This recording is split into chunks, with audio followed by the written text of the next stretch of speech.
Just another note too for those that are participating on WebEx, this forum is being recorded, so all of this will be uploaded to the WorkSafe website later on down the track, so stay tuned for that. You can watch this on reruns over and over again if you are that way inclined.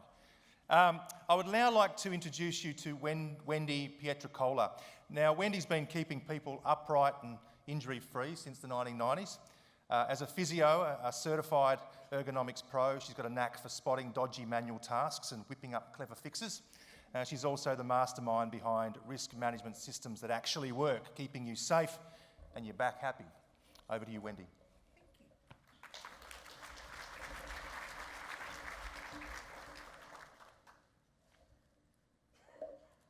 Hello everyone, thank you very much for giving me this opportunity, to everyone at WorkSafe for inviting me here to speak. I have been around for a lot of years and there are some things that have changed vastly when it comes to looking at, I suppose, musculoskeletal disorder risk management. But there's some things, unfortunately, that haven't changed very much at all. And today what I'm going to try to do is to do a little bit of the what, why and how. So I'm going to start off going back to basics, talking about what do we talk about when we're talking about these hazardous manual tasks and musculoskeletal disorders. And then I'm going to go through a little bit about why we need to be doing something about it. And I want to spend most of my time, though, imparting to you what I've learned over the years, both as a practitioner, well, not both, three ways, as a practitioner, as a regulator, because for my sins I did work at WorkSafe for a number of years back in the 90s, and also as a consultant ergonomist. What I see out there that's done really well and what I see out there that's not done very well, so that hopefully after my presentation today, it'll give you a few guidelines when you go back to your workplace of what not to do, and perhaps where you can develop that. And it fits in really beautifully with Jodie's presentation, who is a very esteemed colleague of mine. And I was saying that back in the early 90s, I actually was a young enthusiastic ergo, and I was working at a large Perth teaching hospital and realised that we weren't really getting very far at reducing the number of people that were hurting themselves in a physical way. And so we developed what we called in the day, we called them RATs, and it was short for risk assessment teams, and we got them together, and a few years later there was a lot of research about participative ergonomics, so we'd accidentally started to realise that that was the approach you needed to take to have any impact at all at reducing risk, which pretty much ties in with exactly what Jodie has presented to us this morning. Though I'm going to put it here, I am very much a bottoms and back is ergonomist. That's where I've come from, but that you can't be an ergonomist and not look, as Jodie was saying, you've got to actually look at, you know, from a very high systematic point of view, and also when you're looking at what risk factors are resulting in these injuries. If you just look at physical risk factors, you're probably not going to do as well. We know you're not going to do as well as if you've got this comprehensive risk management program, as Jodie just alluded to.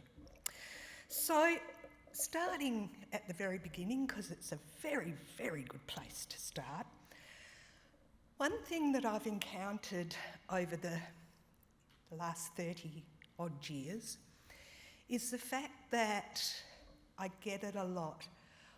Oh, well, a manual task, you know, so that scratching your nose is a manual task. I mean, how can we possibly look at managing this whole great big area?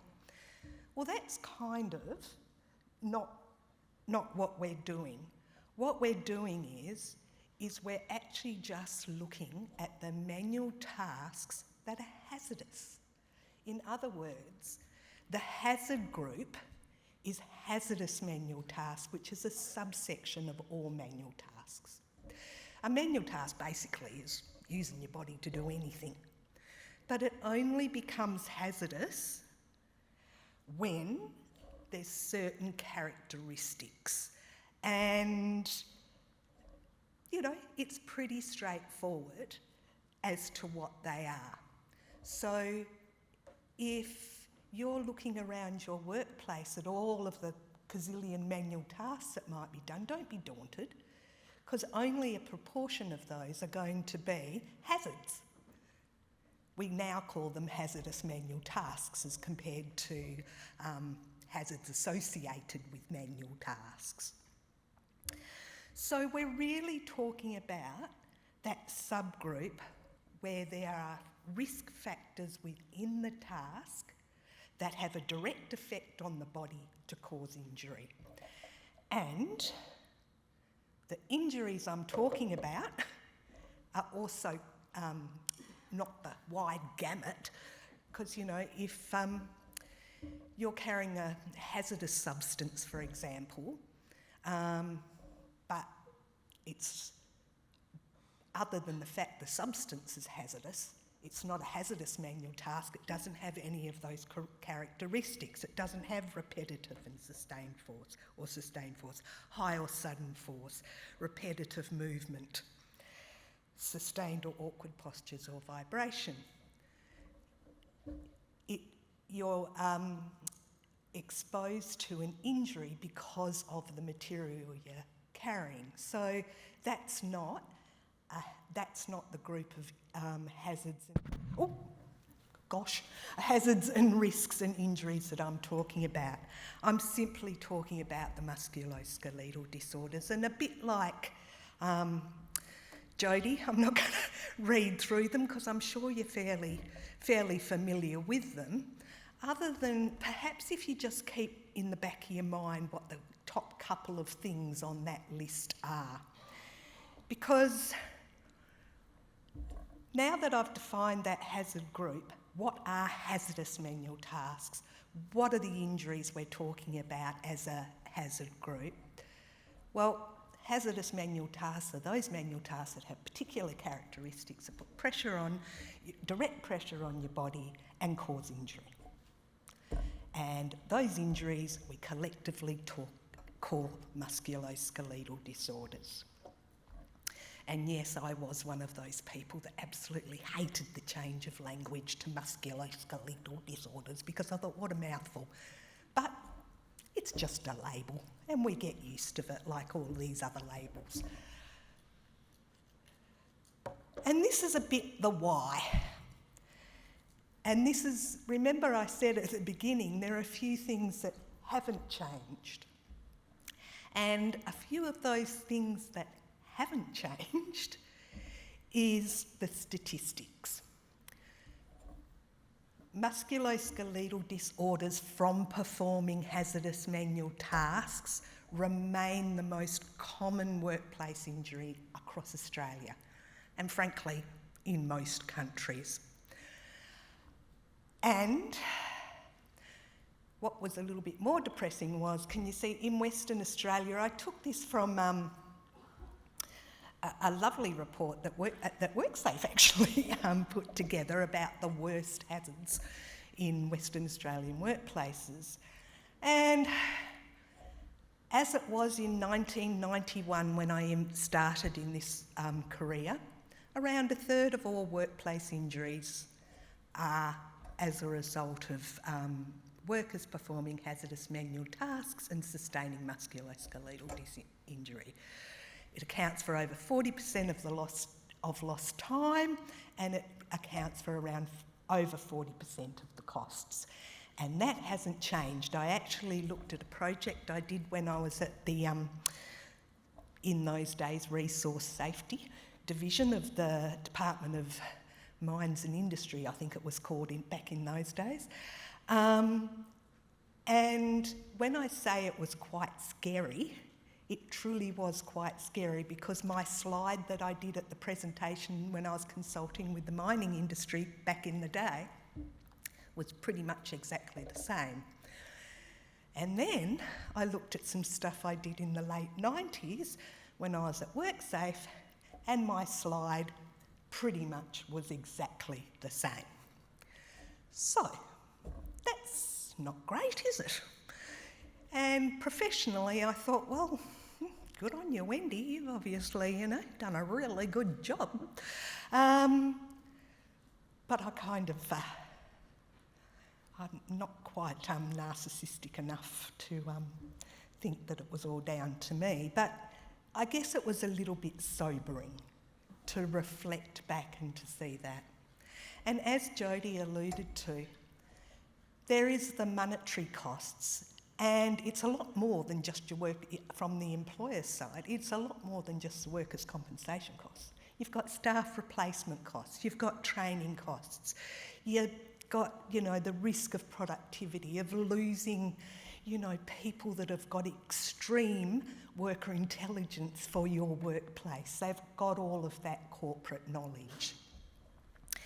And it can be reputational, and it would be remiss of me at a WorkSafe event not to say, and it can cost you too, in terms of, as an employer, in terms of common law costs, if it goes that way with the workers' compensation, but also in costs in terms of fines from WorkSafe. If, there was an investigation when someone was injured and you were actually found that you had not complied with the legislation to provide a safe work environment for that person.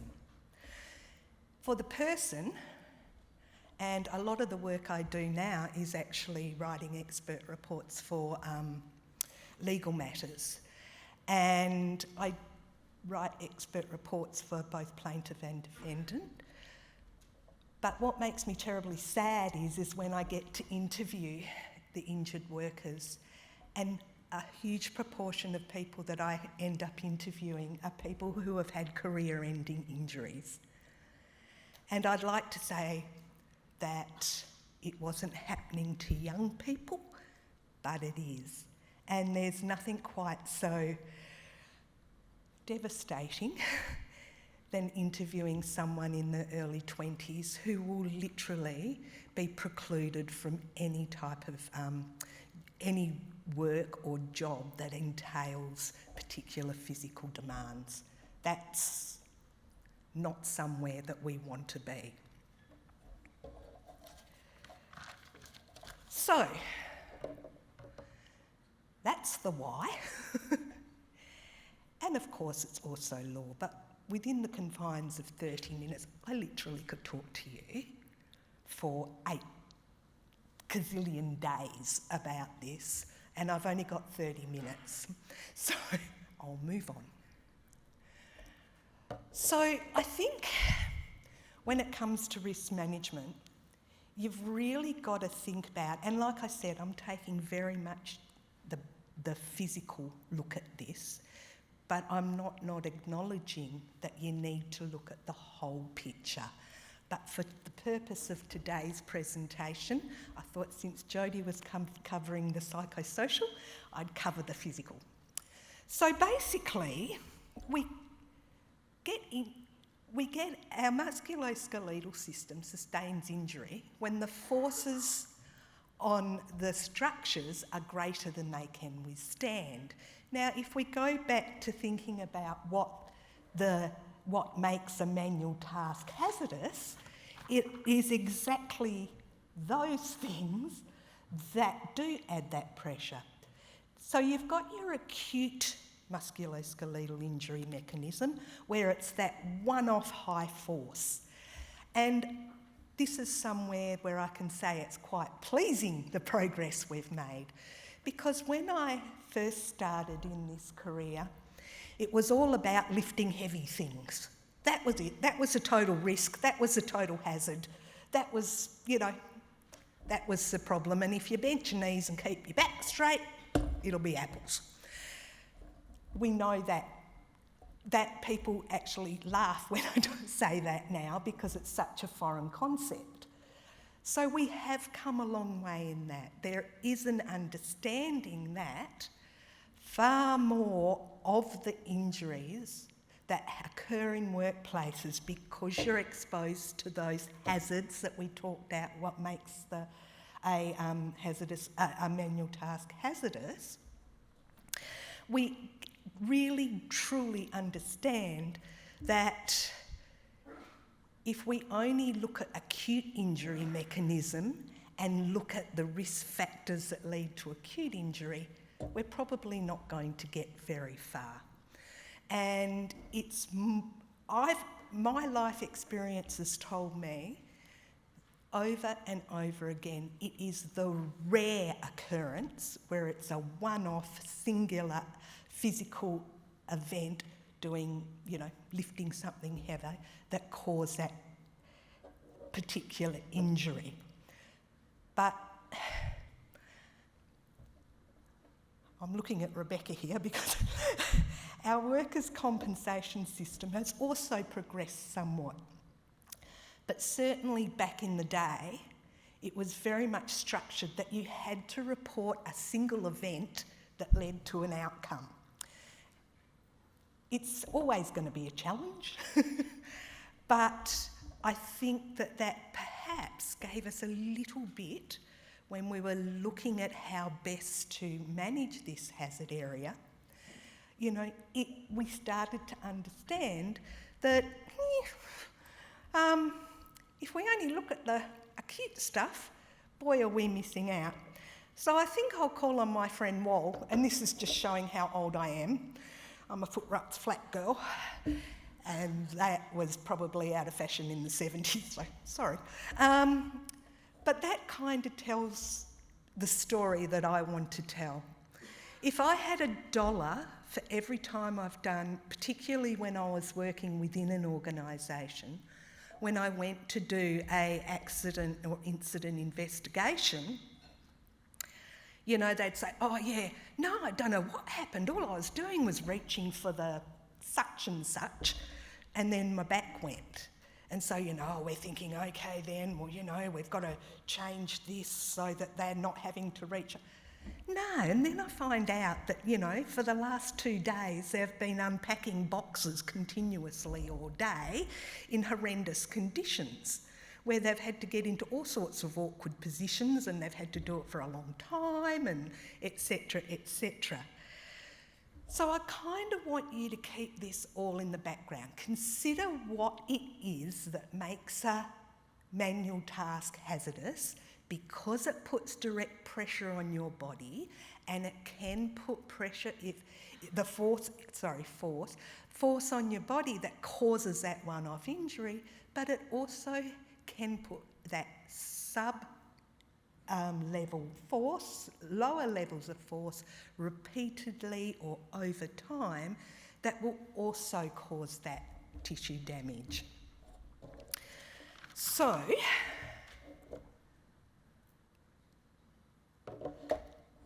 the much maligned risk management process, because it just sounds like words. Identify hazards, assess risk, put in risk controls and evaluate them. And I think this is something that we have improved vastly on, and the development of toolboxes like a firm, I wish they'd been around when I was a practitioner in workplaces many years ago. But the risk management process really does give us a framework where we can consider the overall risk that a worker is exposed to, and we can also, within each task, we consider all of the risk factors. So even though I'm saying, well, it's not a hazardous manual task if it doesn't have those particular characteristics, When it comes to understanding what makes it a problem, this is where the psychosocial risk factors come in.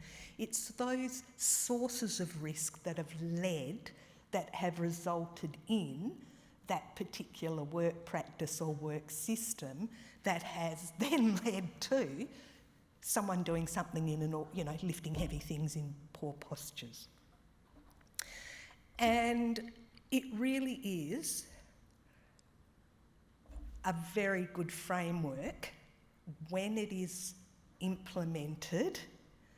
And that's why when I was having a really big smile when Jodie was talking about this morning, because this is my soapbox too. It's just that we haven't been terribly clever at getting that theory. We all know what the risk management process is. We all kind of get that, but we haven't been very good at implementing it effectively at workplaces. But we are doing a lot better than we were when I started, where it was all about, literally, it was all about back injuries and lifting. That was it. That was a whole hazard area. So,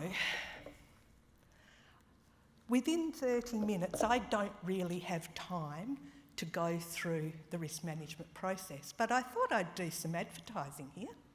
A really, really good, easy to use resource to perhaps get you on the path of effective risk management is the good old Hazardous Manual Task Code of Practice. It literally goes through identification and what you need to do. It tells you what the characteristics of a manual task. It also provides you with some guidance as to if you assess there's a risk, but I'm not going to lie to you, I will refer back to Jodie here. Some of the tools aren't that helpful, and perhaps that's where, if you're a large organisation, you'd go to looking at more sophisticated risk assessment tools, etc. But it's a very, very good resource for a start. And I have to say that because I was on the committee that did the model code, developed the first model code of practice for hazardous manual tasks, so it's brilliant, all right? But it is what it is, and the whole idea, as Jodie was saying, is whatever you do, the whole idea is that it's going to be a lot more successful if you get people in the workplace doing it. And that leads on to the other half of my talk, which is what I'm really interested in. And so implementing effective risk management basically is what I'm going to talk about. And a lot of this is based on what I have, as I said, wearing 3 hats, working in-house in occupational safety and health departments as an ergonomist, and also working at WorkSafe as a regulator. I'm working very closely with some industries over the years I was there, and it was, it was certainly a learning experience, but it gave me that appreciation of how every workplace is different. So, one size isn't going to fit all. But the risk management process can be applied whether you're a 10-person business or whether you're a 10,000-person business. And that's what I like about it. It's the nuts and bolts is when you consider programs such as what Jodie was talking about with the Affirm toolkit today. But we definitely know that if you're not implementing a risk management process that's effective, it's not going to have a great deal of impact on your injury risks and therefore your injuries. And I'd just like to pull back here because, again, I didn't have time within 30 minutes because I could talk about any one of these little topics for 30 minutes. to go greatly over the legislation. But I pondered when I was preparing this, and I thought, you know, the primary duty of care is for PCBUs so when I say that, employers or people who engage workers. Their primary duty of care is to ensure, so far as is practicable, the health and safety of their workers. Now, if 1 in 3 workplace injuries are related to hazardous manual musculoskeletal disorders from performing hazardous manual tasks, doesn't it then follow that it should be a priority risk management area, hazard risk management area, at nearly every workplace? Because it is likely to be the single most prevalent cause of injury. So therefore, to fulfil your duty of care, I sound like a used car salesman, I'm sorry. But I just feel so passionate that we need to actually elevate the hazardous manual task hazard area up the priority order within safety and health risk management systems. And as Jodie briefly purported, is the fact that what we do know and what we have learnt is that a participative ergonomics approach to implementing the risk management process has been actually quite soundly proven to be far more effective than a top-down implementation or a so-called expert like myself coming in and taking over that process. And the whole fundamental thing about a participative ergonomics process is that workers are actively involved in the risk management. Now, that can look very different, and again, I could talk about participative ergonomics and different approaches to programs for 3 or 4 days as well. But you'd all go to sleep and I'd still be talking. So, like I say, the nuts and bolts of how you do that is not a problem, but from my learnings, you are unlikely to be successful in meaningfully reducing risk unless you actually take a participant approach. And of course, you know, I've tried to take this WorkSafe hat off for many years, but it's always in the back of my mind. Consultation is a fundamental underpinning requirement in the work health and safety legislation. And I'm sorry if I slip up and call it OSH. I'm old, you know. It was OSH for years, so it's taking me a little while to get to the work health and safety lingo. So I apologise in advance if I slip up.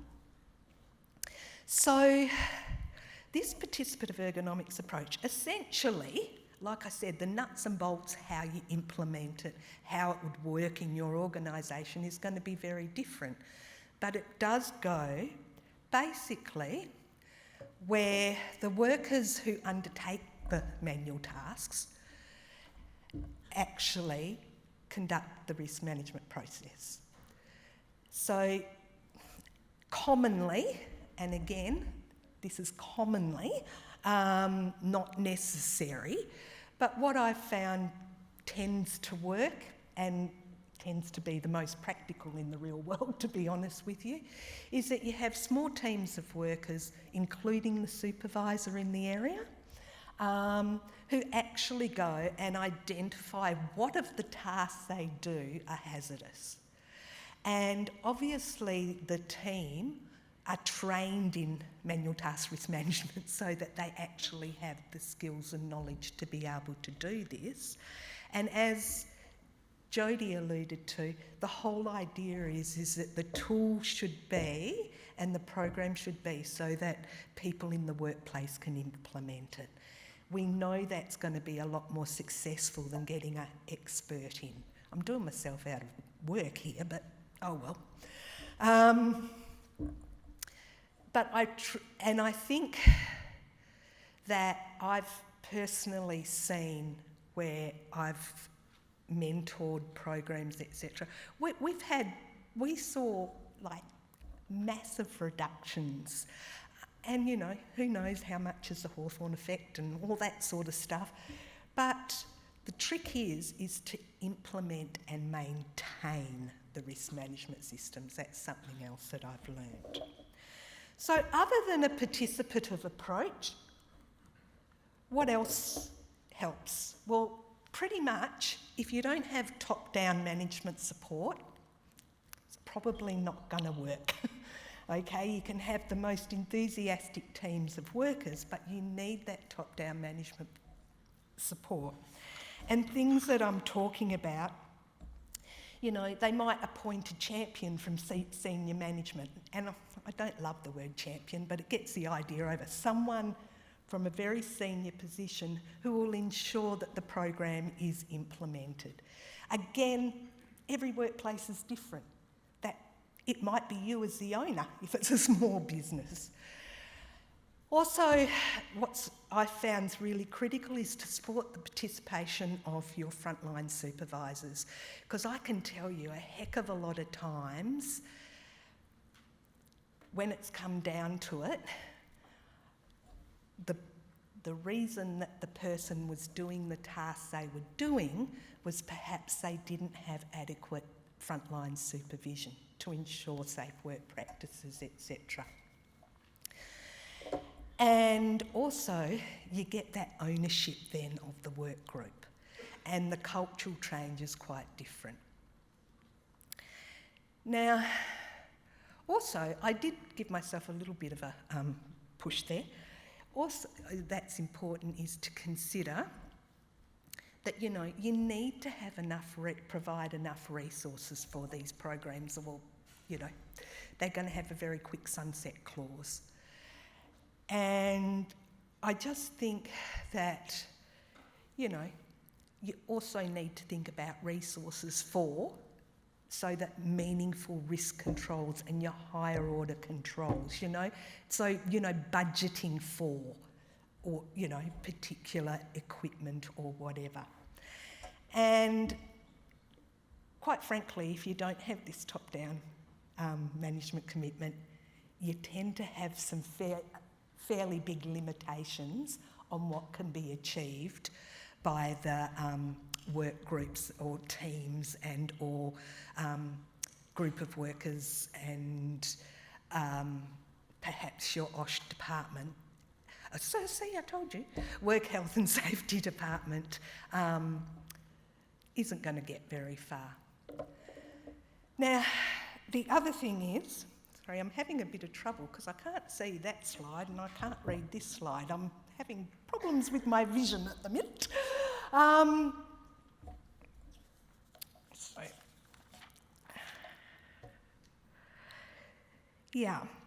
So the other thing that I find where I've seen the most success is where there's been implementation and integration of manual task risk management systems into the work health and safety frameworks in workplaces. Because, I mean, right from the very beginning, which is identification, very few people will put in hazard reports if they've just got a sore back or whatever. And so therefore you miss that big identification.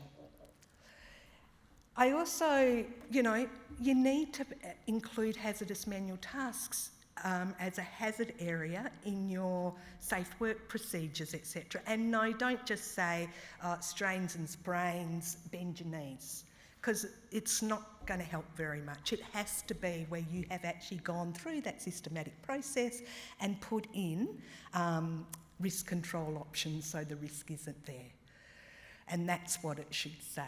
You know, ensure that when you're doing investigations into musculoskeletal disorders, you actually find out what the root cause value is.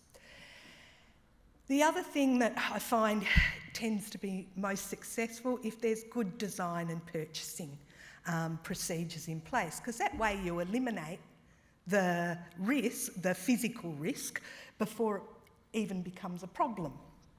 And I've run out of time, I knew I would. I've cut this down to nothing, but yeah, so I'll leave you guys to read that slide. And the last thing that I'd like to say, I went too far forward, is training. And I think training does definitely need to be more than technique training, but there needs to be technique training as well. It's very much about teaching people so that they identify when there is a hazardous manual task before they do it. And I think that's very important to provide people with the skills and knowledge to do that. And again, I'll just stress about the frontline supervisors. It's actually quite essential that they have the skills and knowledge so that at the front line they can implement safe work practices and they can implement safe technique and procedures. And I'll just finish off this section by saying that basically you're going to have far better outcomes than if as many people as possible, the better knowledge and skills they have. So in conclusion, it's a problem. It has been for my entire career. Pretty much the stats haven't moved. The risk management process provides a framework where you can consider those cumulative and acute injury risks that arise because of those hazards in manual tasks that are hazardous. And a participative approach is best practice, and